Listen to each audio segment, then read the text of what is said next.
Okay. BA First one, follow में BA. the color of KMnO4 is due to Metal to ligand charge Ligand, transfer. Ligand to metal to metal. ligand या ligand to ligand to metal. metal, ligand to metal. It is ligand to metal charge transition, and this is also called charge transfer spectra. Spectra. ठीक है, इसमें there is a temporary transfer of the charge from the ligand that is O to the metal that is manganese, जिसमें momentarily या temporarily manganese +7 changes to manganese +6.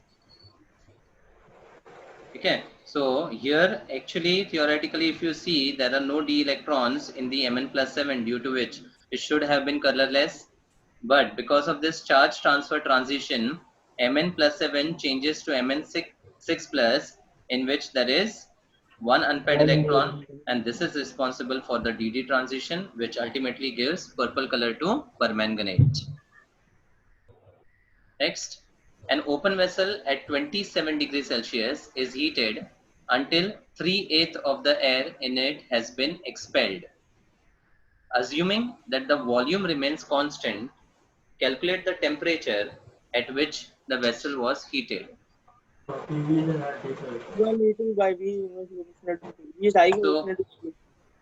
obviously सबसे पहले तो PV equal to nRT का relation समझ में आता है कि ये अप्लाई करना है, ठीक है. Now in PV equal to nRT, what all things are constant? V and R are constant. Volume remains constant, Volume. R is a constant, temperature variable है. What about the pressure? Change होगा ना, क्योंकि Change होगा, air expel हुई ना. हाँ Open. तो हाँ तो atmospheric बराबर. An open vessel is heated, तो open vessel है मतलब atmospheric pressure की बात कर रहे हैं. So even the P will remain a constant.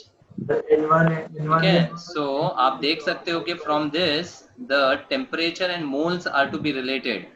ठीक है, तो टेम्परेचर तो ऑब्वियसली चेंज हो रहा है, वो समझ में आता है.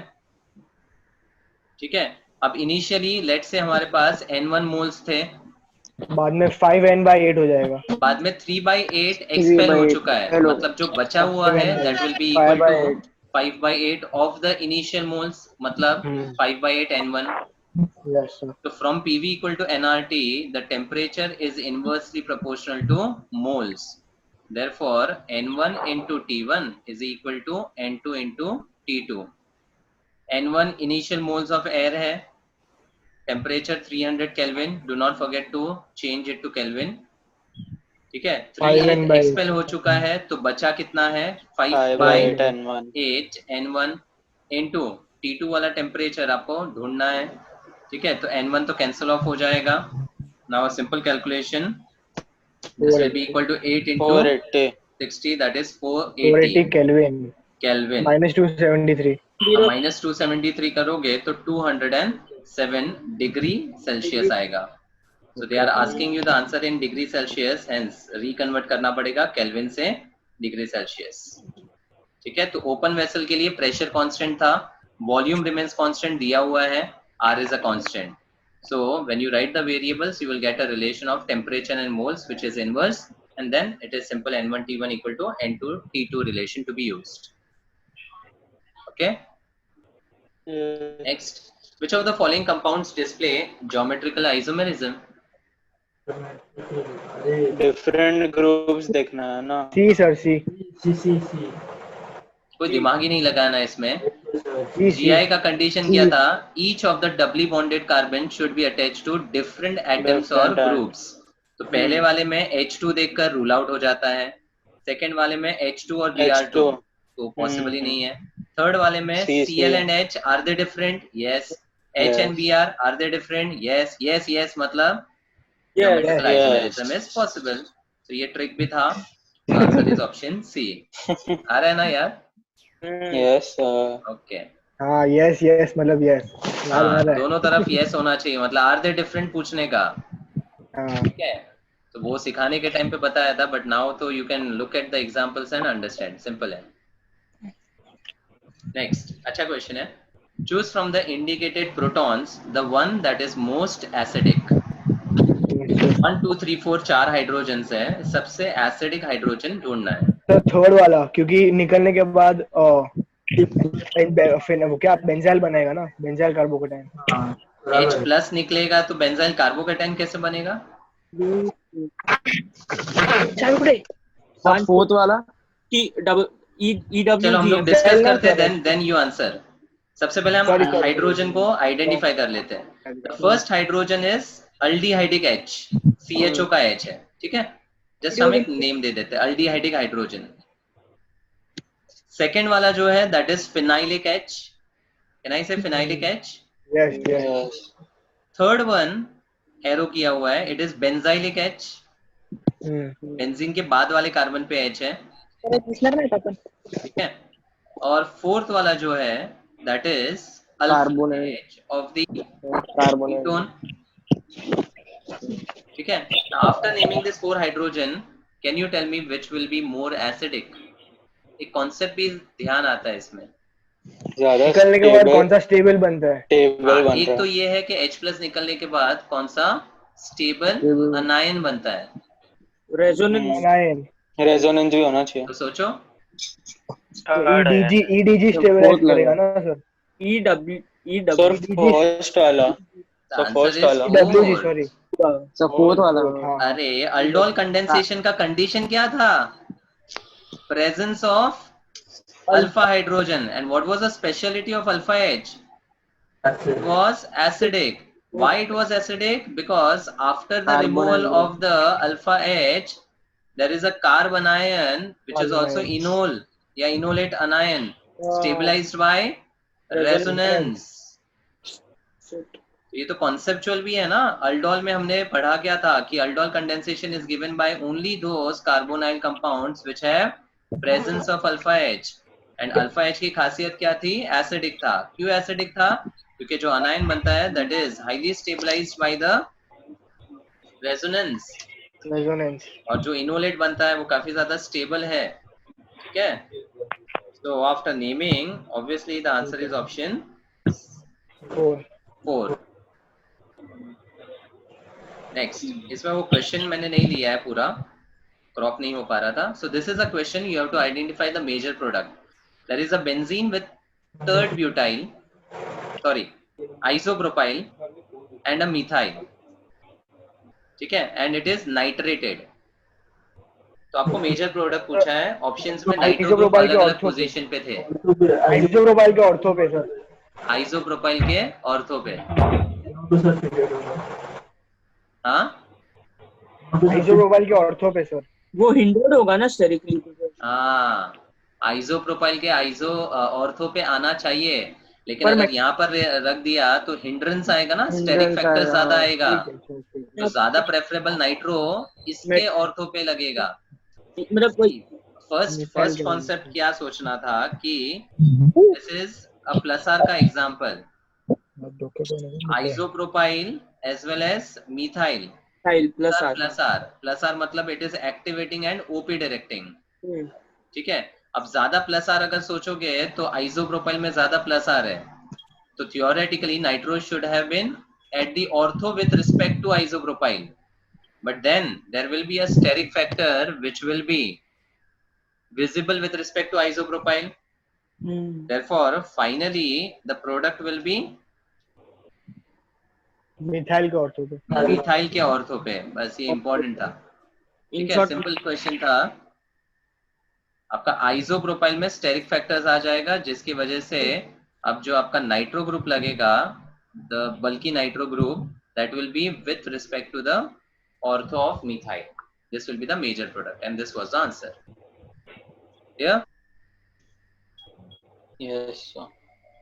नेक्स्ट फैक्चुअल क्वेश्चन है.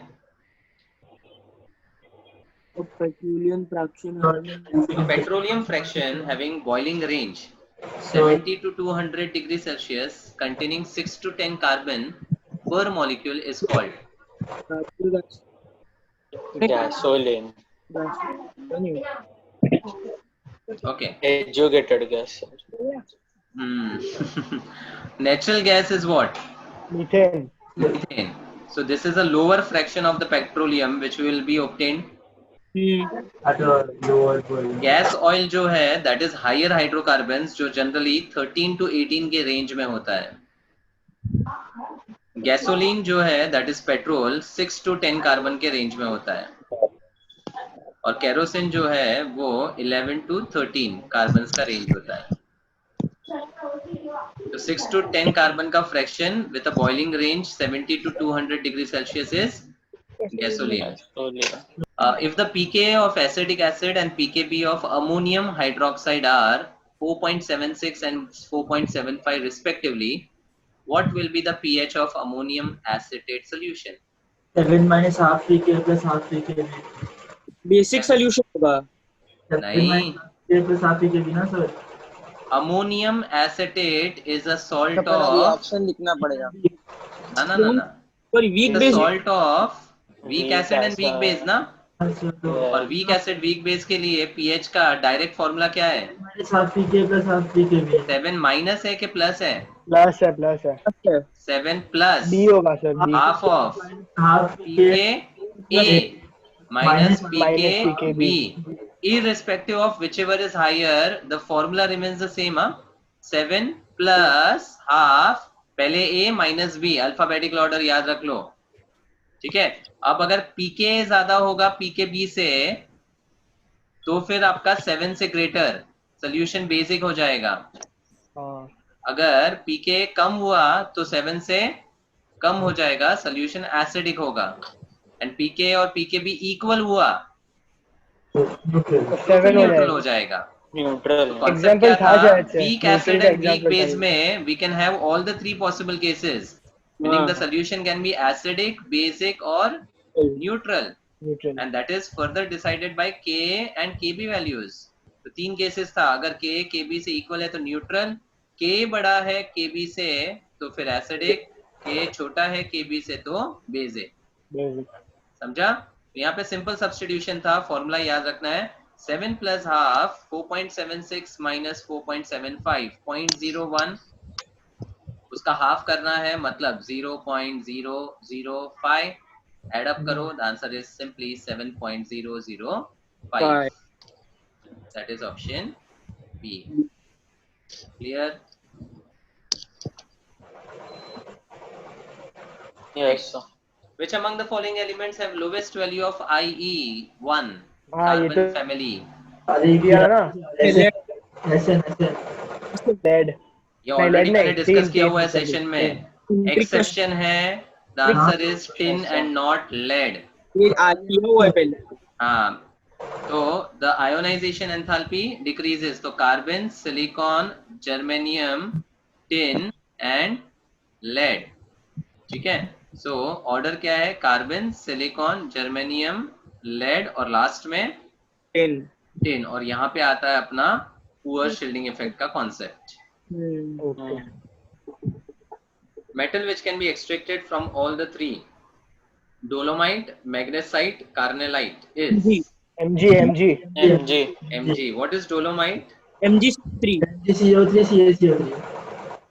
Dolomite MgCO3 MgCO3 is a double salt MgCO3 dot CaCO3. magnesite MgO O. MgCO3 MgCO3. MgO कोई और नहीं है या मिनरल नहीं है. Carnellite is KCl FeCl2C. KCl और MgCl2 और 2H2. Dot 24. KCl dot MgCl2. MgCl2 dot 2H2O. 24H2O इधर नहीं आता है, वो LM में आता है. 2 बोला 2. Next. C. Bleeding is stopped by the application of ferric chloride because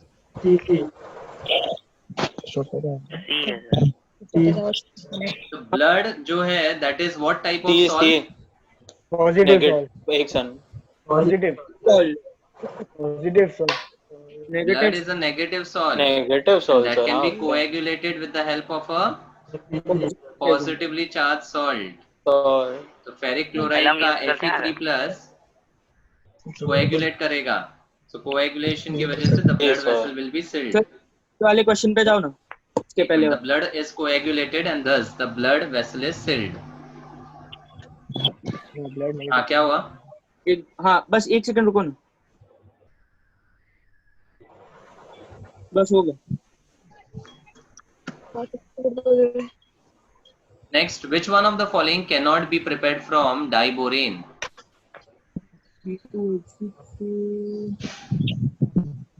So B.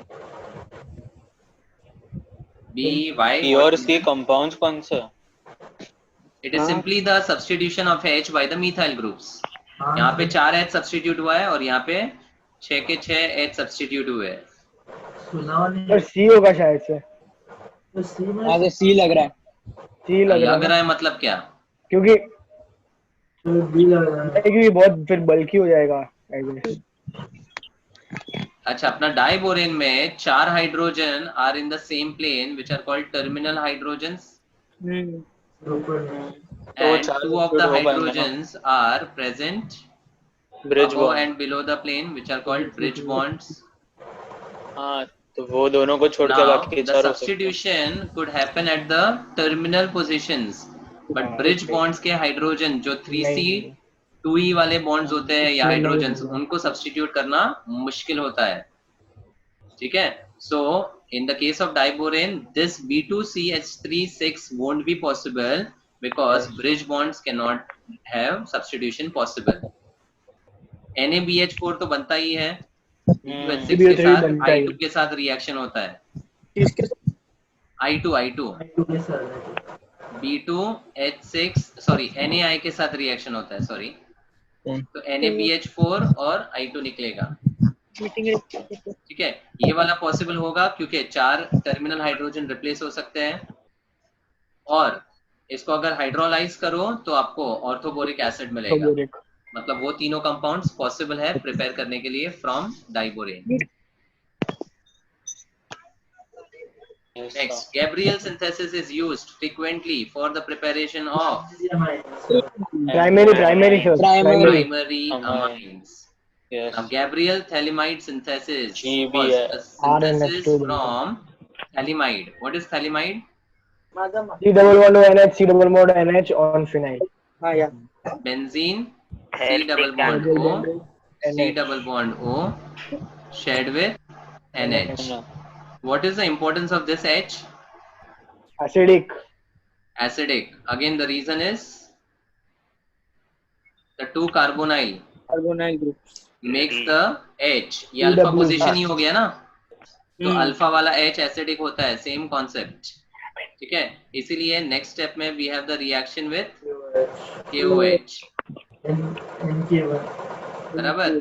यहाँ पर H2O निकलने के बाद हमें एक थैलेमाइड सॉल्ट मिलता है, so that thalamide salt is benzene, C double bond O, C double bond O, shared with N minus and K plus, ठीक है? उसके बाद नेक्स्ट स्टेप में we have the reaction with the substrate RX. So RX से reaction कर कर KX निकल जाएगा and again what we get is N minus benzene R minus. substituted with C double bond O, C double bond O, then N with R. तो इसको हमने नाम क्या दिया था? N alkyl Thalamide. thalamide. N alkyl thalamide. ठीक है? Further इसको हम अल्कलाइन हाइड्रोलाइज करते हैं with 2 moles of NaOH. So on alkaline hydrolysis, this R, N and the 2 hydrogen breaks down to form the Sodium. primary amine वो salt बनेगा. and plus sodium था byproduct is sodium phthalate, Phthalate. which is COONA and COONA. So sodium salt of phthalic acid phthalic acid. Terephthalic मतलब para position पे होता है ना, है ना. ये अपना थैलेट वाला सॉल्ट है, ठीक है? तो जो भी अल्काइल हैलाइड का R होगा वही कॉपी पेस्ट करके यहाँ पे प्राइमरी अमाइन बनता है, ठीक है? अब यहाँ पर because of the reaction with the alkyl halide and it is following what mechanism, SN1 या SN2? जाना बाबा वीडियो बंद कर SN1 या SN2? SN1 टू प्राइमरी है, टू प्राइमरी है। This reaction is following SN2 mechanism. Primary amine है। So SN2 है, इसीलिए it is applicable for the primary वाला substrates. लेकिन अगर secondary या tertiary substrate apply करते हैं तो एलिमिनेशन होगा। एली सब का कॉन्सेप्ट आ जाएगा। It will not undergo substitution, instead will undergo elimination. In that case, it will form an alkene by beta elimination. Yes. ठीक है। So Gabriel का GPS का concept, Gabriel Thalamide synthesis. Lallu question: alkanamines have the general formula. I hope these type of questions come in the actual JEE examination. इसमें आता है sir. बोलो। CnH2n plus 1 H2B 2n+3 sir 2n+3 sir 2n+3 होता है। हाँ, तो R with NH2 होता है। अल्केनामाइन मतलब प्राइमरी अमाइन की ही बात कर रहे हैं। इनफैक्ट प्राइमरी हो, सेकेंडरी हो या tertiary, remains the same. they all have the same molecular formula CnH2n plus 3n. That is why they are the isomers of each other. ठीक है। अच्छा, इसी के साथ मैंने थियोरी में एक कॉन्सेप्ट बताया था आपको, C5H13n। हाँ सर बहुत है। कितने आइसोमर्स हाँ होंगे? सर, पहले NH2 निकालो, फिर NH निकालो, फिर सर N निकालो। 17 ना, 17 या 18 था टोटल। चलो काउंट करते हैं एक एक करके वापस। सबसे पहले यहाँ पर प्राइमरी अमाइन, तो separate the functional group and represent the remaining carbon in terms of alkyl. तो यहाँ पे पेंटाइल आएगा। आठ पेंटाइल मतलब 8 आइसोमर्स इसके होंगे। तो फिर पर सेपरेट द ऑप्टिकल भी फंक्शनल ग्रुप NH, वो बाद में करता हूँ।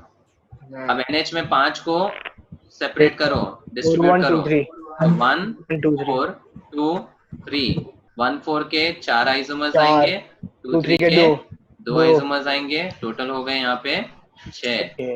ठीक है। फिर टर्शियरी अमाइन में N को सेपरेट करो और 5 को 3 में बांटो। So 1 1 3 and 1 2 2 1 1 3 के 2 और 1 2 का 1, टोटल 3।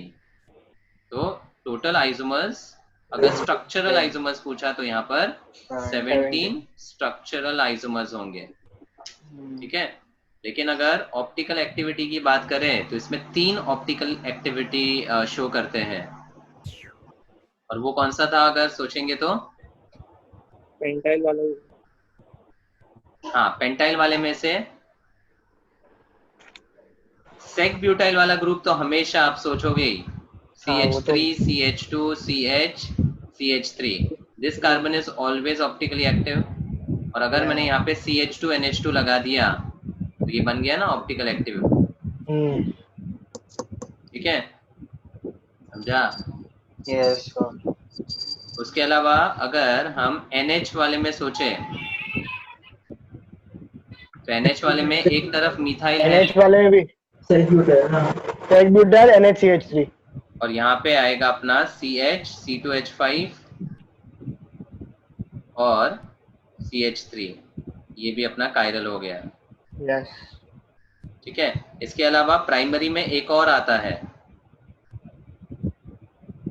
CH के साथ अगर मैं NH2 लगाऊं, प्राइमरी अमाइन, सॉरी, हाँ,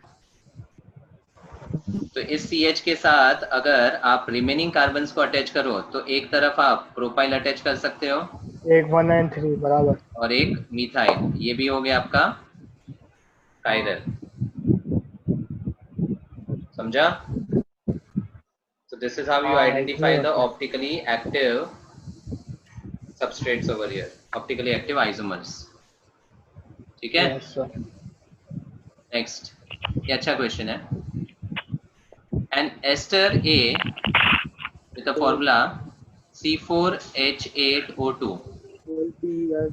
RCOOR- की बात कर रहे हैं। On treatment with excess methyl magnesium chloride, मतलब ग्रिग्नार्ड है, MEMgCl और excess में, followed by acidification gives an alcohol B as the sole organic product। ठीक है। तो यहाँ पर ये कंपाउंड B देगा which is an alcohol, secondary alcohol. और अल्कोहल B का ऑक्सीडेशन हो रहा है NaOCl के साथ which gives you acidic acid. तो आपको पूछा है ये ईस्टर का स्ट्रक्चर क्या होगा। सबसे पहले तो CO निकाल लेते हैं इसमें से और डिस्ट्रीब्यूट करते हैं। तो मुझे बताओ Easter on treatment with excess of Grignard gives what. कौन सा अल्कोहल देता है? 3 डिग्री 3 secondary डिग्री। उसमें भी 2 केसेस हैं, 2 केसेस है उसमें भी। बताओ, सुनो, ईस्टर में the 2 cases is case 1 where R is equal to H and case 2 where R is not equal to H। इसमें 2 H डिग्री के बराबर होगा तो फॉर्मेट ईस्टर बोलेंगे इसको, और जब H नहीं होगा तो it will be a general ester. अब जब फॉर्मेट एस्टर होता है तो on treatment with let's say R double dash MgX just to differentiate the alkyl, in the first step it gives an aldehyde, and excess में जब लेते हैं तो it further reacts with the Grignard and we know that aldehyde and Grignard gives 2 degree 2 degree alcohol। But अगर general ester होगा जहाँ पे R H के बराबर ना हो तो फर्स्ट स्टेप में अल्डिहाइड की जगह कीटोन देगा, कीटोन मिलेगा। that is RCOR double dash। This R dash is kicked out as the byproduct R dash OH, इसलिए इसका रोल आगे प्रोडक्ट डिसाइड करने में नहीं होता है। यस एंड देन ये कीटोन को फर्दर हम ग्रिग्नार्ड से रिएक्ट करते हैं, R हमारा dash, tertiary R dash alcohol और R। बनता है। ठीक है, तो टर्शियरी अल्कोहल के 3 अल्काइल ग्रुप्स जो है वो कॉपी पेस्ट है। एक है R, दूसरा है R डबल डैश और तीसरा है R double dash. Sir ethyl acetate है। देखो पहले कॉन्सेप्ट देख लेते हैं फिर मैं आंसर डिस्कस करता हूँ। यहाँ पे आपका CHOH आएगा और 2 अल्काइल ग्रुप जो दिख रहा है वही है copy paste R double dash R double dash. ये पार्ट ध्यान रखना, ester with excess of Grignard can give secondary और tertiary alcohol. If it is formate ester it will give secondary, if it is a general ester it will give tertiary. R dash का कोई रोल नहीं है in determination of the product. ठीक है, now ये ester का अल्कोहल या तो सेकेंडरी या टर्शियरी, प्राइमरी तो रूल्ड आउट कर दिया हमने। Now can you tell me what is this reagent related with? Haloform test. Excellent, game over. Methyl ketone चाहिए उसके लिए। ओके गया। हैलोफॉर्म टेस्ट, NaOCl मतलब Cl2 NaOH ना, हैलोजन विथ अल्कली या NaOCl NaOI देखो, और अल्कोहल के साथ अगर वो ट्रीटमेंट है तो हैलोफॉर्म टेस्ट ही है। अब haloform test is given by what type of alcohols? Methyl ketone मतलब मिथाइल What वाली। type of alcohols? I'm not talking about alkane to all, alkane to all, alkane to all and ethanol। तो ethanol तो ethanol, primary है, alkane to वो one और ethanol। Ethanol primary है तो वो रूल्ड आउट है। टर्शियरी अल्कोहल हैलोफॉर्म टेस्ट दिखाता ही नहीं है, मतलब ये रूल्ड आउट है।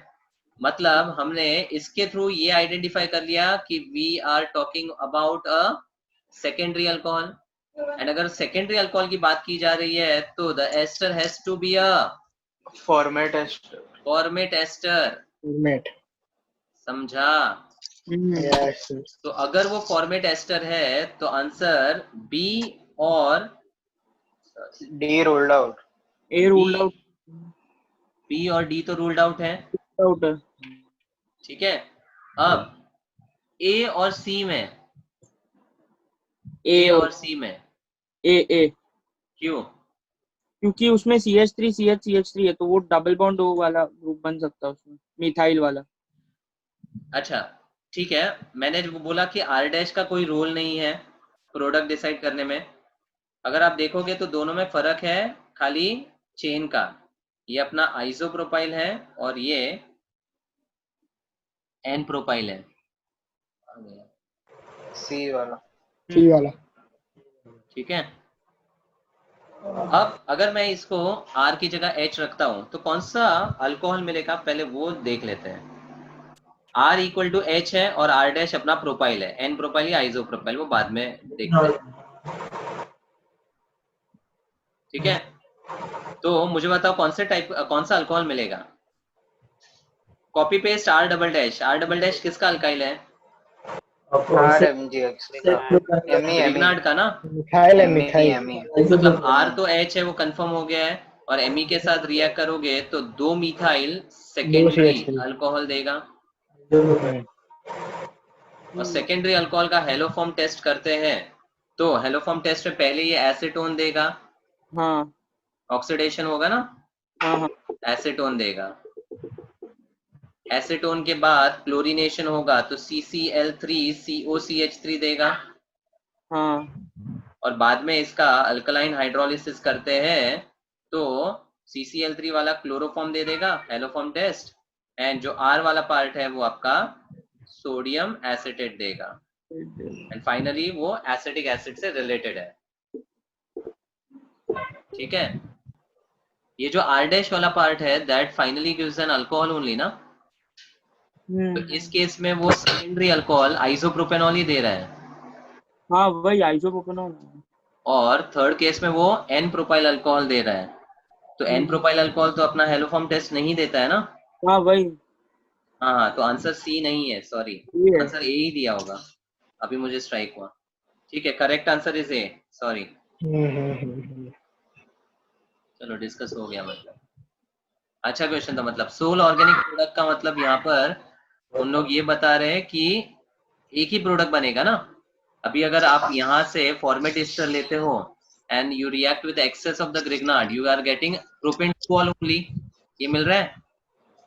और जो आरडेल वाला पार्ट है वो भी तो आपको 2 डिग्री अल्कोहल प्रोपेन टू ही दे रहा है, उधर से भी there's only one alcohol. product which we are getting from the reaction, but in option C you will be getting 2 products. Are you clear with that? Yes sir. Yes, sir. It was a good question. Next, simple है। A body centered cubic lattice is made up of 2 different atoms A and B. A sir ये अभी भी occupies the 10th body का ही का, चालू है, हाँ 10th NT। हाँ हाँ, A occupies the body का center and B एक हो occupies the गया। corner, तो A1 B1 है। One B7 of the by 8। corner is left D unoccupied. sir, D। So it 7 by change to A1 8 B7। B7 by 8 which is equivalent to A8 B7। B7। बहुत सारे cases कल भी मैंने discuss किए थे। हाँ कल सर यस्टरडे बॉडी डायगोनल वाला आया था एक टेस्ट में, 6th या 7th। डायगोनल प्लेन ना, हाँ डायगोनल नहीं डायगोनल वाला आया था, पर उसके अंदर ओवीज और टीवीज इंक्लूडेड था, मतलब कितने ओवीज निकलेंगे और कितने टीवीज। अच्छा ठीक है। 2 and 1 होता है ना, 2 ओवीज और 1 टीवी ना, क्या बॉडी मैंने डायगोनल क्वेश्चन ना। इतना ध्यान से नहीं देखा अभी तक, वो डिस्कस करेंगे फिर। अच्छा Okay, we have a propene OH reaction minus। with hypochlorous acid। OH minus Cl plus। ये भी मैंने डिस्कस किया हुआ है। हाँ Break down as minus and plus chloronium ion बनेगा, बराबर। ठीक है, and the addition will take place according to मार्कोनिक।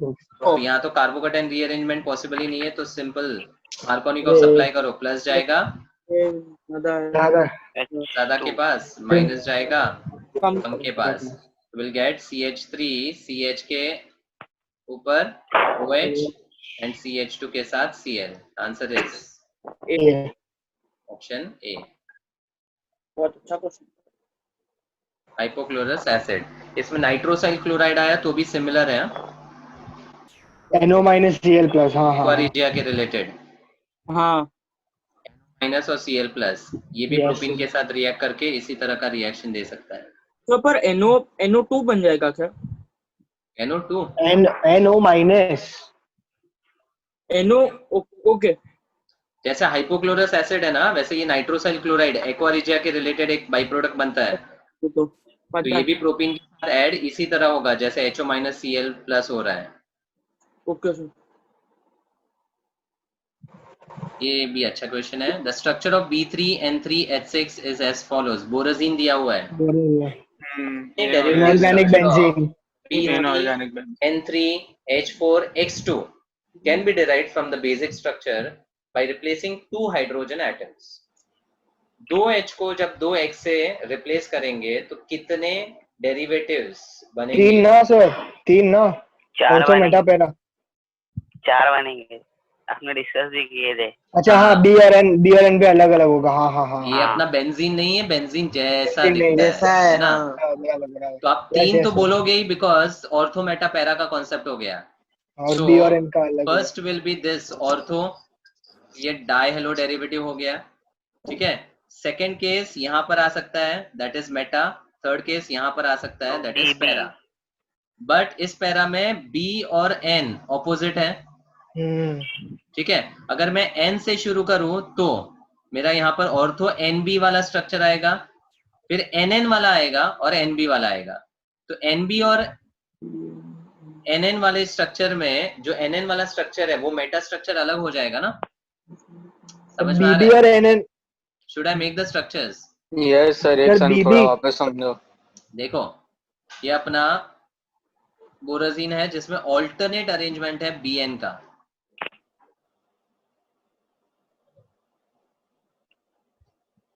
ठीक है। अब डाई हेलो डेरिवेटिव मतलब यहाँ पर ये पहला डेरिवेटिव है, बाकी सब जगह एच रहेगा, तो ये H4X2 सेटिस्फाई हो गया। ये फर्स्ट स्ट्रक्चर है। सेकंड स्ट्रक्चर में BB ये वाला। मेटा पे होगा, थर्ड स्ट्रक्चर में ये पैरा पे होगा। तीन तो क्लियर है। अभी if I start with this nitrogen, the ortho will be NB। अरे हाँ ना? हाँ हाँ। Yes sir. तो यहाँ पे सर मेरा बीबी पहला और एन एन X आ अलग सकता होगा है, बस। फिर मेटा जो होगा वो NN वाला आ रहा है, वो देखो। अलग होगा। नाउ दिस NN वाला Meta is different from this BB वाला मेटा ना, हाँ। तो that will be a unique structure. और अगर पैरा की बात करूं तो NB आ रहा है और इधर भी NB आ रहा है, तो ऑर्थो एंड पैरा में क्लैश होगा, बट जो मेटा आइसोमर है वो दो अलग आइसोमर्स बनेंगे, that is why it is 3 + 1 which is equal to 4। Class में डिस्कस किया है मैंने ये क्वेश्चन, हाँ सर। ठीक है। तो there will be 4 isomers of dihalo derivative of borazine, याद रख लो directly. Next, standard entropies of X2, Y2 and XY3 are 60, 30 and 50 joule per Kelvin per mole respectively. For the reaction given, delta H is -30 kilojoule. To be at equilibrium, the temperature should be. Equilibrium temperature पूछा है। और क्या? Delta H T delta delta H. H upon delta delta H equal by delta S. Delta S. हाँ। Delta H तो दिया हुआ है, delta S for reaction delta निकाल। एस रिएक्शन का हाफ ढूंढना इंटू पड़ेगा, 60 which will be equal to summation entropy of the products minus Products summation minus entropy of reactant. the reactants. तो प्रोडक्ट की एंट्रोपी XY3 का value कितना है? 50 minus into 1 stoichiometry को लेकर हाफ इंटू 60 60 प्लस 3/2 इंटू 30, 30 सो 50 minus ये 30 हो जाएगा और ये 45, 45। दैट इज -25 होगा, that will be joule per Kelvin per mole, ठीक है। therefore equilibrium temperature will be equal to delta H है -30 kilojoules is 1000। हमेशा याद रखना डेल्टा H हमेशा किलोजूल्स में होता है, and entropies are the smaller values, -25, तो ये सीधा सीधा 40 and 40 into 30 is 1200। So it's always products minus reactants, no? Yeah. For entropy. Entropy is always product minus reactants. How many complexes among the following are paramagnetic? अरे ये तो कितनी बार वही तो सब करना पड़ेगा। करना पड़ेगा, फटाफट कैसे कर सकते हैं वो देखो। MA6 सबसे पहले कॉम्प्लेक्स लेकर ऑक्सीडेशन स्टेट देखो, +3 है, +4 3d5 4s2 होता है, 3 गया तो 3d4, 4 साइनो कैसा लिगेंड है? पैरा होगा, पैरा होगा, पैरा स्ट्रॉन्ग फील्ड लिगेंड है, तो नीचे ही होगा 1 2 3 4, मतलब 2 अनपेयर्ड इलेक्ट्रॉन्स हो जाएंगे। No pairing. 6 से कम मतलब पैरा ही हुआ है सर, 6 से कम वन पेयर मतलब पैरा ही होगा। Let's discuss. वो तो हाँ H2 और वीक है। फील्ड लगा। मतलब ऑक्सीडेशन स्टेट देखकर खाली आप पेयरिंग सोचोगे होगा कि नहीं होगा, उसके बेसिस पे you can directly understand. Second तो होगा ही सर, वो वीक फील्ड है वैसे भी। हाँ वीक फील्ड लिगेंड है और क्रोमियम का 3+ कर लेते डिस्कस, आपको हाइब्रिडाइजेशन में भी काम आएगा। 3d5 4s1 होता है, 3 निकालो 3d3, 3 तो अब लिगेंड का कोई फर्क ही नहीं पड़ता है बिकॉज 3 है तो नीचे ही जाएगा और तीनों अनपेड होगा ना, the ligand won't matter over here. Yes sir. फिर COEN 3+, वो नहीं सर, तो ये कोबाल्ट 3+, 3d7 4s2, 3 निकालो डाया 3d होगा, डाया होगा सर। 6, अब 6 है और लिगेंड कैसा है, स्ट्रॉन्ग, तो नीचे का नीचे ही पेयरिंग हो जाएगा, मतलब there will be no unpaired electron, तो ये आपका नहीं आएगा पैरा में। ठीक है। वनेडियम का कार्बोनाइल कॉम्प्लेक्स ऑलरेडी कॉम्प्लेक्स है, वनेडियम 0 होता है डाया ना, vanadium is what 3d3 4s2, to तो ये पूरा का पूरा ही बचेगा ना 3d3 और 4s2। Para sir. अच्छा अब मुझे बताओ इसका हाइब्रिडाइजेशन क्या होगा। पैरा तो क्लियर है क्योंकि 3 अनपेड इलेक्ट्रॉन है, बट पेयरिंग वगैरह कुछ होगा कि नहीं होगा, लेट्स थिंक। होगा होगा sir. Carbonyl is a Unpaired very sir. Very very strong field ligand, yes. इधर चला जाएगा इलेक्ट्रॉन। तो यहाँ सर, वो पर दो जब इलेक्ट्रॉन 3 D में आ जाएंगे इलेक्ट्रॉन्स ना। है तो 2 यहाँ D2 पर, एक sp3 यहाँ होगा पर, सर। और D2 4s2 sp3 का होगा। इलेक्ट्रॉन यहाँ पे स्विच मारेगा, यस। Yes sir. तो यहाँ पे D2 2d sp3 खाली रहेगा, मतलब ये इनर हाँ। ऑर्बिटल कॉम्प्लेक्स बनाएगा D2 sp3 sp3 वाला। D2 इसके sp3 अनपेड इलेक्ट्रॉन 3 नहीं होंगे, 2 इट इज पैरामैग्नेटिक। यहाँ पे चलो एक क्वेश्चन होगा। पैरा का था, बट ये 3 अनपेड इलेक्ट्रॉन वाला कॉम्प्लेक्स नहीं है, इसका पैरामैग्नेटिज्म एक ही अनपेड इलेक्ट्रॉन का होगा। काफी अच्छा क्वेश्चन, मतलब हाइब्रिडाइजेशन के साथ हो जाएगा।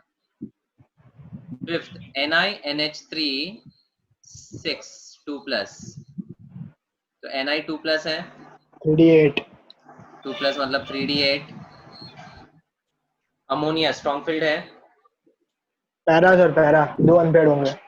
ठीक है, तो नीचे 1 2 3 4 5 6 7 8 नीचे का पूरा पैड होगा, ऊपर 2 अनपेड इलेक्ट्रॉन होंगे, ठीक है, और ये आउटर ऑर्बिटल कॉम्प्लेक्स बनाएगा which is sp3d2,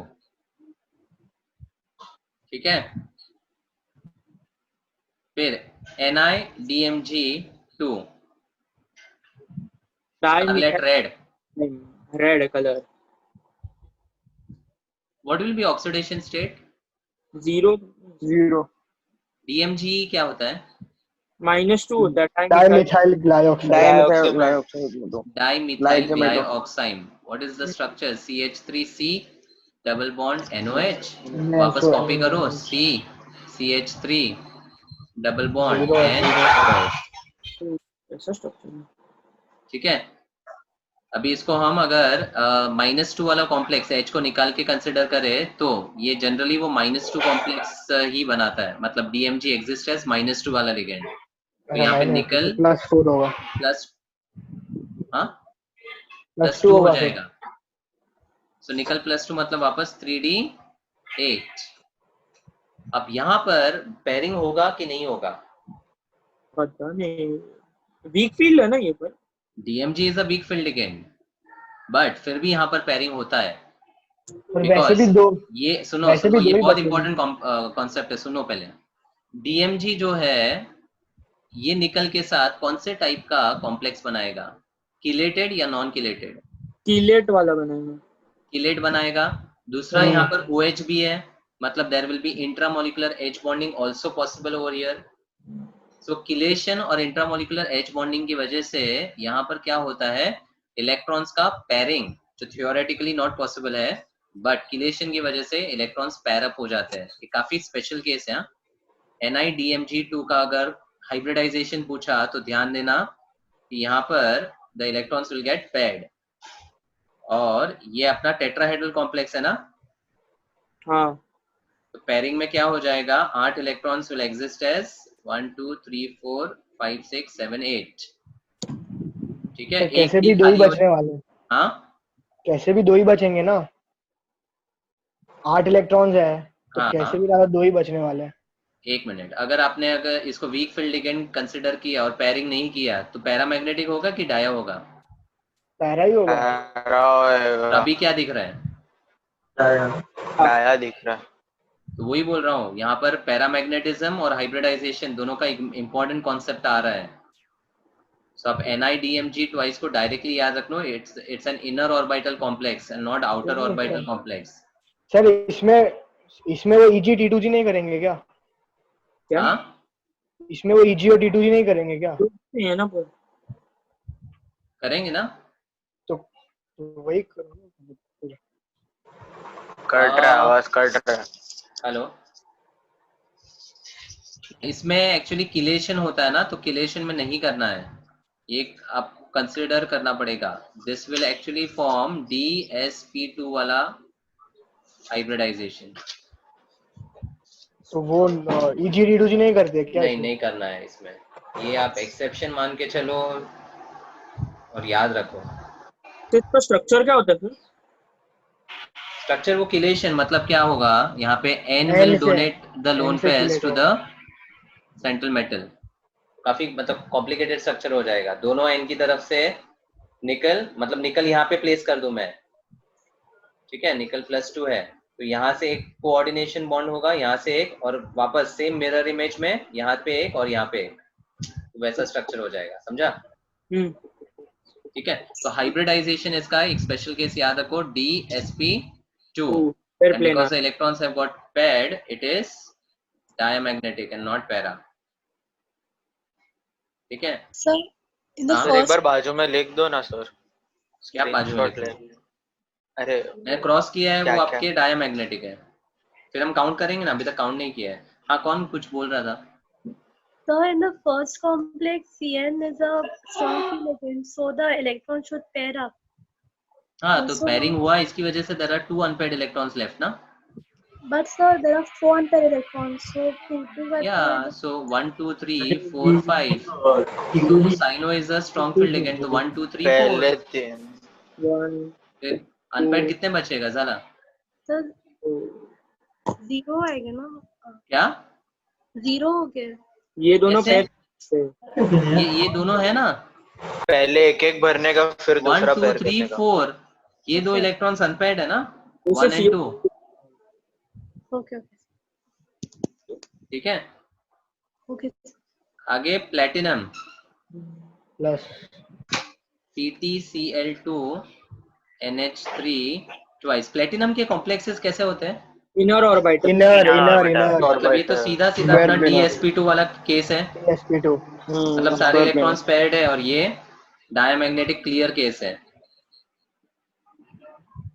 copper NH3 4 2+, ये भी हम क्लास में कर चुके हैं। एक्सेप्शन एक रहता है। एक अनपेयर्ड इलेक्ट्रॉन रहता है, और ये भी DsP2 कॉम्प्लेक्स बनाता है। मतलब ये तो कुछ ऐसे कॉम्प्लेक्सेस है जो डायरेक्टली देखकर याद आ जाने चाहिए। You should be able to recognise them very carefully. Last वाला -4 कॉपर का ऑक्सीडेशन स्टेट क्या है? +1 ये क्यूपरस है, +1 जैसे क्यूपरस है, मतलब पैरा cubic है। सर, +1 सर आया है भाई, आया आया भाई। है, डाया अगर वो PT हाँ बोलो 3D10 बोलो 3D10 4S1 नो। हाँ 3D10 4S1, तो 1 निकल जाएगा ना, 1 तो निकल 3D10 में तो सारे के सारे पैर होने ही वाले हैं। क्यूपरस वाले कॉम्प्लेक्सेस हमेशा डायमैग्नेटिक होंगे। अच्छा Mn वाले में तो अगर आप देखो सी, अगर इसको भी आप पैर कर दोगे तो D के कितने खाली बचेंगे? पैर करेंगे तो फिर तो इलेक्ट्रॉन ही नहीं बचेंगे ना सर। D के ऑर्बिटल कितने बचेंगे? 3 अब D3 से कोई हाइब्रिडाइजेशन आता है क्या?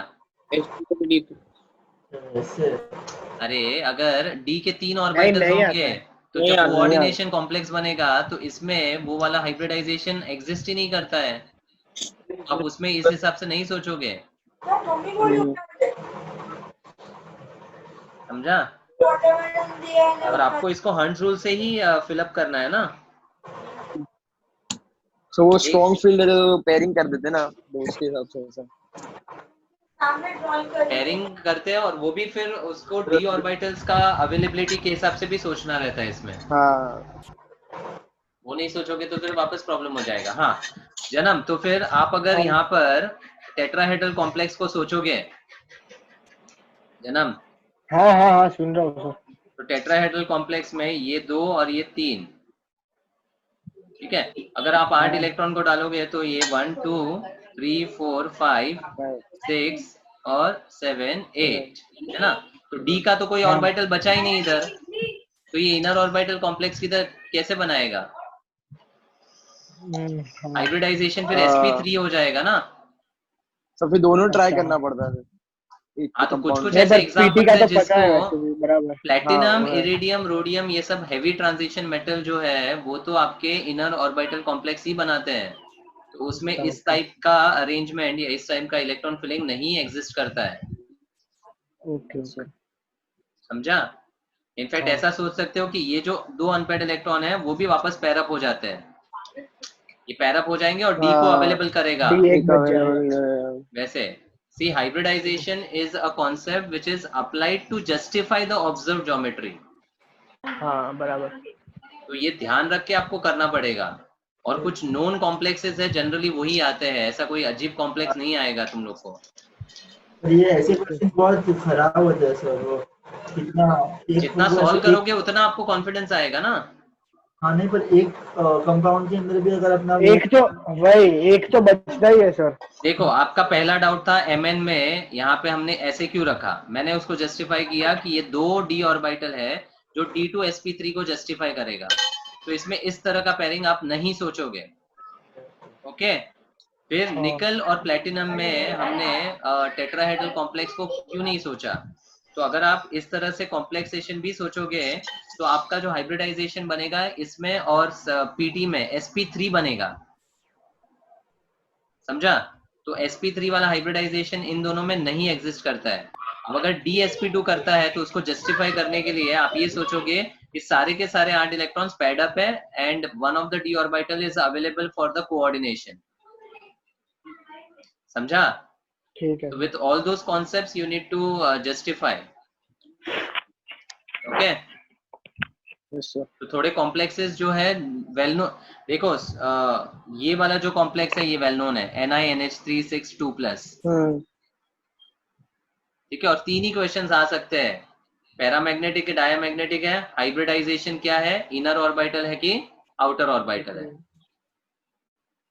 और कोई क्वेश्चंस है ही नहीं उसमें कॉम्प्लेक्सेस में आने के लिए। तो कलर कलरलेस वाला भी आ सकता है ना, उसमें भी देखना वो तो फिर डाया है वो कलरलेस, हाँ मतलब उसके लिए भी ऐसा करना ही पड़ेगा ना। तो that is indirectly related with para dia only, बाकी कोई वेरिएशन है ही नहीं इसमें आने के लिए कॉम्प्लेक्सेस में, ठीक है। तो कुछ नॉन कॉम्प्लेक्सेस जो है उनको आप ध्यान रखो और जितना आप प्रैक्टिस करो और एक अपने बुक में बना के रखो कि ये कॉम्प्लेक्स का ये हाइब्रिडाइजेशन है और कहीं ऐसा एक्सेप्शन है तो उसको याद रखो। जैसे NiDMG2 मैंने अभी डिस्कस किया, PT का तो मैंने ऑलरेडी बताया हुआ है, वो हायर एनर्जी ऑर्बिटल्स होते हैं जिसकी वजह से वो इनर ऑर्बिटल कॉम्प्लेक्सेस ही बनाते हैं, ठीक है। So there are few things which are to be remembered here. Yes sir, मैंने यहाँ पे 9 डिस्कस किए, उसके प्रीवियस सेशंस में और बहुत सारे कॉम्प्लेक्सेस डिस्कस किए। आई थिंक इतने सेशंस में आप क्लब करके एक अपना नोट्स बना दोगे, that is more than sufficient to answer the questions. उससे बाहर आने के चांसेस है ही नहीं, क्लियर। Okay okay sir. अभी Yes, आप sir. CuNH342+ में भी जब DsP2 बताया था, it is a kind of exception only ना। हाँ सर। क्यों? क्योंकि DsP2 ऑब्जर्व ज्योमेट्री है उसका, उसको हमें जस्टिफाई करना है जबरदस्ती का कॉन्सेप्ट लगा के। This is what is the actual theory behind it, clear. ठीक है सर, ठीक है।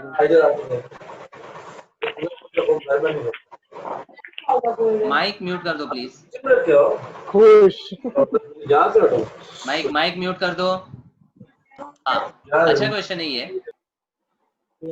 P4O6 reacts with water according to equation given below.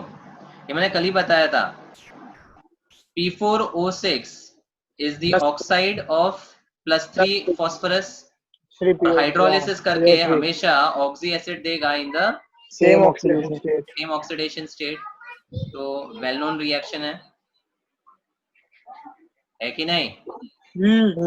हाँ sir, equivalence. given weight of Calculate an the volume equivalent of 0.1 molar NaOH in ml required to neutralize the acid formed by dissolving 1.1 gram of P4O6 in water.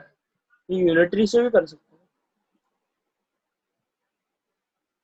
तो आपका neutralisation जो हो रहा है वो H3PO3 और NaOH के साथ हो रहा है, और आपको जो वेट दिया है वो P4O6 का दिया है, तो इक्विवेलेंस ही लगाना है। बट सबसे पहले आपको इस P4O6 का वेट से H3PO3 का वेट निकालना है। वेट से यूनिटरी। तो unitary method P4O6 versus H3PO3, इसका 1 मोल करस्पॉन्ड्स टू 4 मोल्स। 1 मोल इसके मोलर मास के बराबर है। सो फॉस्फोरस 4 कितना हो गया? 31 into 4 तो 124 प्लस 96 220 ग्राम हो गया। 200 and H3 is 3 plus phosphorus 31 34 plus 48 34 plus 48 80 81 82 82 so 220 gram corresponds to 82 gram, so 1.1 gram corresponds to X. Therefore X will be equal to 1.1 into 82 upon 220. सीधा है 11 into 0.1 11 into 20 2 tens are 2 into 41 0.41 sorry ये 82 into 4 है ना? हाँ बराबर।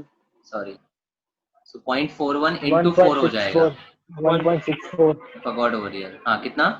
1.64 ग्राम। Sir, but can't we do P4O6 का equivalence is equal to NaOH का equivalence?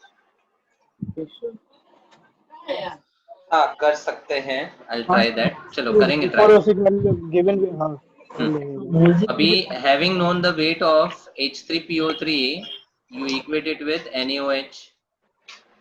Sir direct P4O6 का नहीं कर सकते? हाँ करते दोनों मेथड कर लेंगे।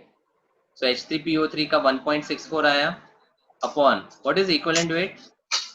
molar mass upon उसका ही molar mass upon what is the N factor?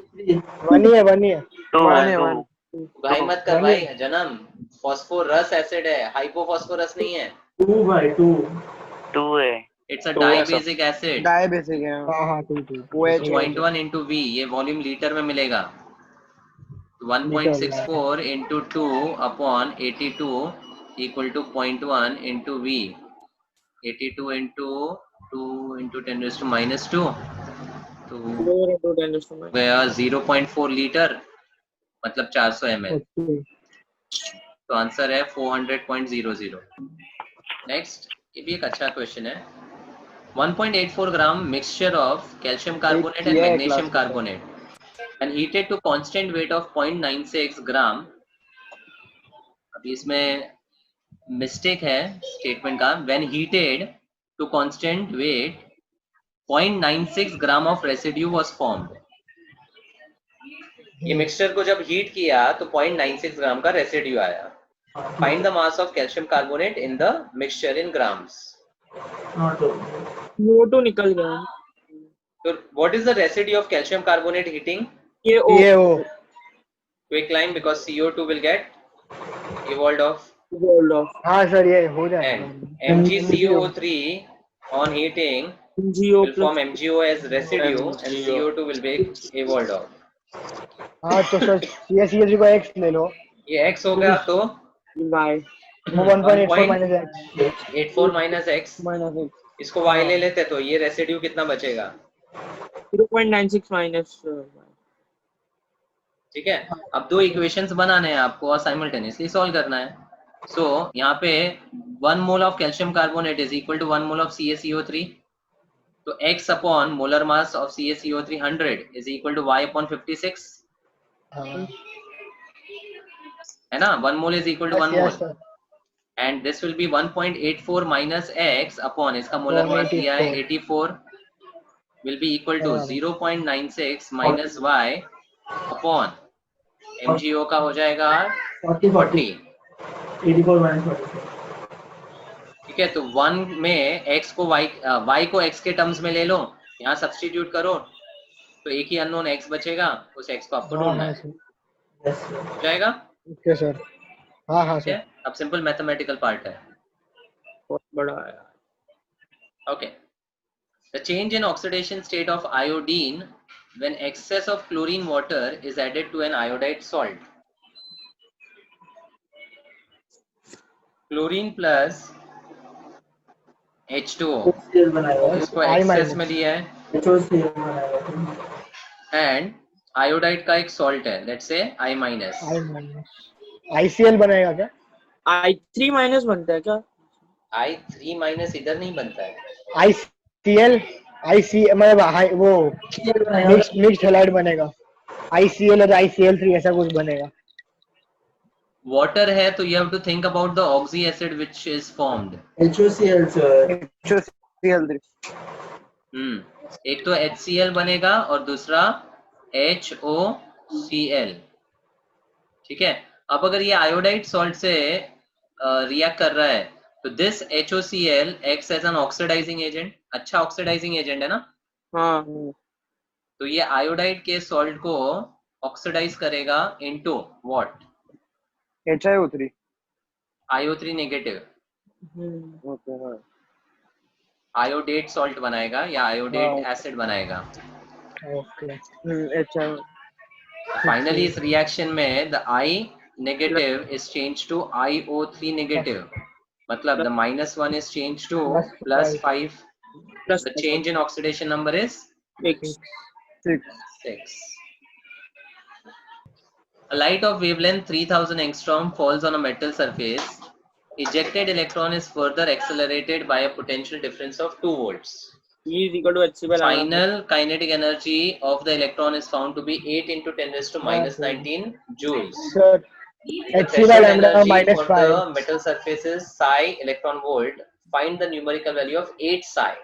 Sir HC by lambda by -5 plus √2 mke, sorry plus √2 QVM is equal to ये जो काइनेटिक एनर्जी दिया है वो, अगर पोटेंशियल डिफरेंस 2 वोल्ट्स है तो उसका √2 एनर्जी QVM, कितना, √2 QVM ना, डायरेक्टली ईवी में कितना वैल्यू होता है, 1.6 into 1.6 into 10 raised to -19 आपको फाइनल आंसर किस में चाहिए, EV. तो if I have a potential difference of 2 volts the energy is what, energy is what Q into V ना, एंड Q जो है वो इलेक्ट्रॉनिक चार्ज है, QV बराबर QV, तो इसको डायरेक्टली 2 EV लिख सकते हैं ना, इसको मल्टीप्लाई करने की 2 जरूरत ही नहीं लिखेंगे। है। Magnitude in electron volt is directly 2 EV। अच्छा, इंसिडेंट एनर्जी क्या है, wavelength 3000 angstrom, HC by lambda -5 होगा काइनेटिक एनर्जी, एक एक करके ढूंढते हैं। अच्छा, ये 2 इलेक्ट्रॉन वोल्ट को क्या करेंगे, further accelerated by this potential difference, add करेंगे विद द इंसिडेंट एनर्जी और बाद में सब्ट्रैक्ट करेंगे with kinetic energy, that will be the answer. क्योंकि फर्दर एक्सेलरेट किया है ना तो इसकी एनर्जी ऐड अप होगी इंसिडेंट एनर्जी के साथ। सब पूरा डुअल नेचर का इक्वेशन यूज कर देंगे ना, initial kinetic energy HC by lambda -5, हां, initial kinetic energy HC by lambda -5, हां बराबर, तो टोटली हम डायरेक्टली का क्या करेंगे, दोनों को ऐड अप करके -2 कर लेंगे, वही हो गया। वही तो हुआ सर, अच्छा, वही अभी तो सॉल्व करने का ट्रिक, HC को डायरेक्टली सर HC को 1240 ले लो, 2 into 10 हाँ, सर, 25 दिया था ना, 1240 ले लो सर, इलेक्ट्रॉन वोल्ट में आएगा सीधा आंसर। सर हाँ सर 124 अपन और लैम्डा को नैनोमीटर में ले लो, HC का EV का वैल्यू क्या है, 12400 अपन 1240 HC का वैल्यू 12400 है, 12400 और अपॉन 3000 3000, एंगस्ट्रॉम में लेना होता है। हाँ हाँ सर, क्या होता है ना, 3 4 जा 1 जा 3 बराबर ना, 4.13, इसको ऐड करेंगे 2 में +2 करेंगे, 4.13 ना, हाँ सर 4.13 इलेक्ट्रॉन वोल्ट, और इधर ये जूल्स में आता, वो ये माइनस हो जाएगा 2 electron volt. So अब psi क्या Plus होगा? होगा। It will be 4.13 plus 2 Plus 2 accelerated into- और minus 8 into 10 raised to minus 19 को आपको EV में कन्वर्ट करना पड़ेगा। 5 EV. डायरेक्टली 5 EV हो रहा है ये। 1.13 EV. 5. So this will become 1.13 EV। अब 8 psi का आंसर मांगा है। 8 into 1.13 4 10 और 9 9.04 will be the answer. Yes. They have considered 9.00 but ठीक है वो रेंज में आंसर्स करेक्ट होगा। They will give a range। वैसे भी JEE 1 में भी दिया था। Sir, plus Plus 2 because further accelerate किया है ना with this potential difference of 2 volts। तो further accelerate किया मतलब उसकी actual energy जो है that will be incident energy plus potential difference of 2 volt का energy और बाद में kinetic energy subtract करेंगे तो ये threshold energy या फिर work function मिलेगा। ठीक है? Yes. चलो so this completes NTA 10 वाला paper solving।